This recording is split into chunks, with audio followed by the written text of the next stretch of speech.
Years ago, a common scene in science fiction movies was a flying saucer landing with little green men getting out saying, "Take us to your leader." Exactly who is in charge? Who is our leader? Hi, this is Barry Phillips with 10-Minute Torah, day number 3 of the Torah portion Shoftim, meaning judges. And we're going to stay with our current theme, talking about leadership. Yesterday, we talked about the 4 different offices: a judge, a king, a priest, and a prophet.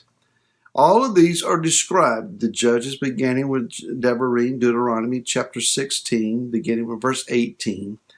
When we get down into chapter number 17, we find that the king is being described. Chapter 18, verse 1 begins a study on the function of the priest. And then chapter 18, verse 18, we start looking at the one who is the coming prophet. What is it that the scriptures is trying to tell us? Why is the Torah describing 4 different leadership offices? What if they are in conflict? What if they disagree? Sometimes we see scriptural characters beginning to operate in a blended form of these offices. Take, for example, Samuel. He was a judge, but he had a kingly function, and as a judge, he led the nation. He also presided over offerings in a priestly function, and he also prophesied. King Shaul, he was a king, obviously. He, on occasion, found himself lying in the house of the prophets, the school of prophets, and was even questioned after that, is Shaul to be counted among the prophets? But when he tried to operate in priestly function, overseeing offerings, he was rejected as king. He was rejected from his office altogether. But he was then followed by David. David, if you will, obviously was a king, but he also prophesied. In many of the Psalms, he writes prophetic words. He also called for the linen ephod on occasion and inquired after Yah, and a prophetic priestly blend of function.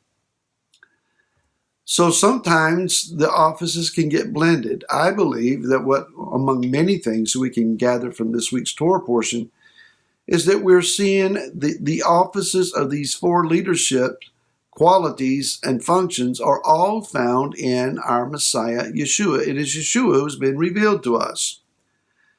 So let's look then at Yeshua as the judge. In the book of Isaiah, chapter number 11, it is prophesied that there is one who is coming who is going to proceed from the stump of Yeshai. A branch or a shoot is going to spring up from the house of Jesse. This is David's lineage.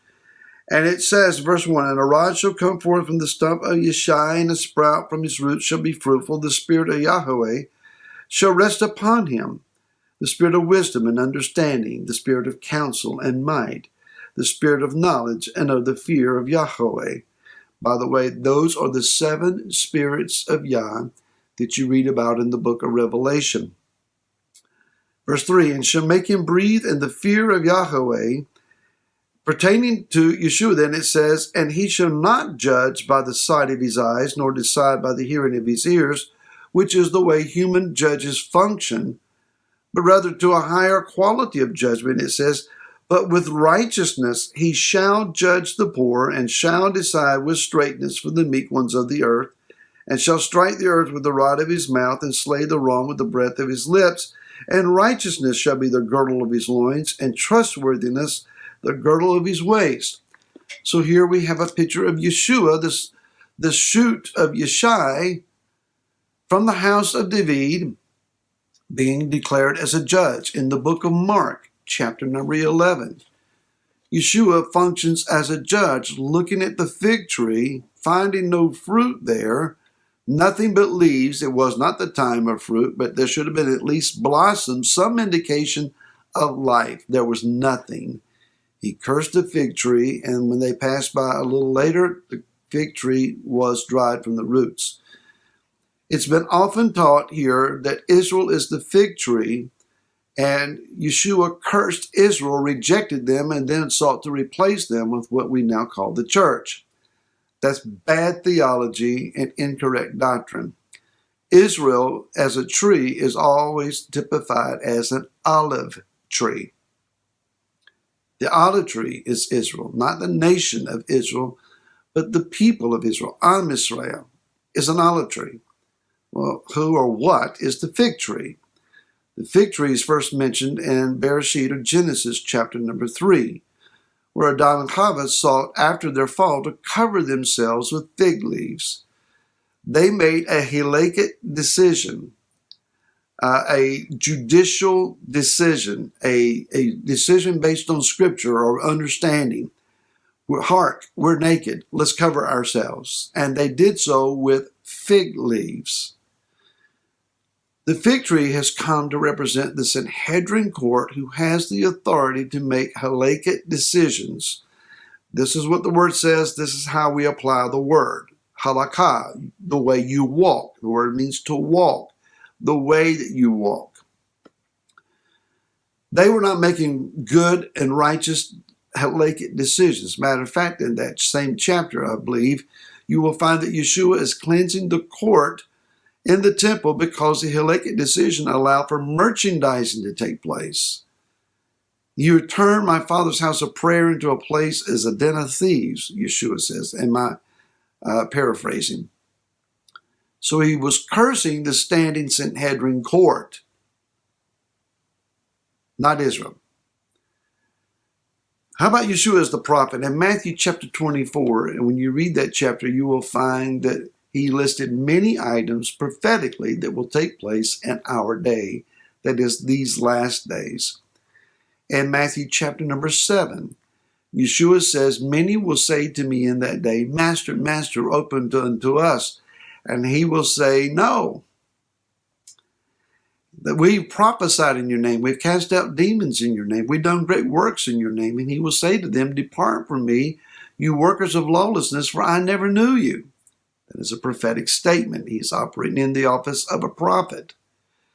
In Matthew chapter 26, he looks at Shimon Kepha, Simon Peter, and he says to him, before the priest cries out for the next shift to arrive at the temple, the translators erroneously said, before the cock crows. Do a word study there. We're talking about the priest who has to function to stand on the temple point and call for the coming or the arrival of the next shift of priests to come to the temple. Before that happens, he said, Kepha, you will deny me 3 times. It came to pass. Yeshua then operates as a prophet. How about as a priest? In the book of Hebrews, chapter number 7, it says that you are a priest forever according to the order of Melchizedek. That is quoting Psalms chapter 110 and verse number 4. It's obvious that Yeshua, being from the tribe of Yehuda, he's not a Levite. Therefore, he is not a Levitical priest, but he functions from a higher order. And that does not mean that the Levitical order is going to be done away with. That's bad theology as well. They never are done away with. They never will be done away with. But Yeshua is of a different priestly order, a pre-existent priestly order.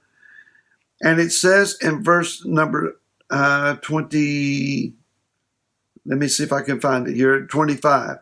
Therefore, he's also able to save completely those who draw near to Elohim through him, ever living to make intercession for them. That is priestly function.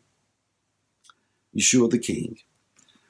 In the book of Ezekiel, chapter number 37, it says in verse 24 through verse number 25 that David will be a sovereign over them. That is when the 2 houses are restored together and they will dwell in it, and David will be their prince forever. It also says in the book of Yirmeyahu, chapter 23, that there is one who is going to be sovereign, and his name is going to be the branch, Samach, and his name will be called Yahweh Sikenu. He will rule and reign. This is again Yeshua the King. the prophet, the priest, the judge. He doesn't just blend one or two, but all four offices. Who is our leader? Yeshua. More tomorrow. Till then, shalom.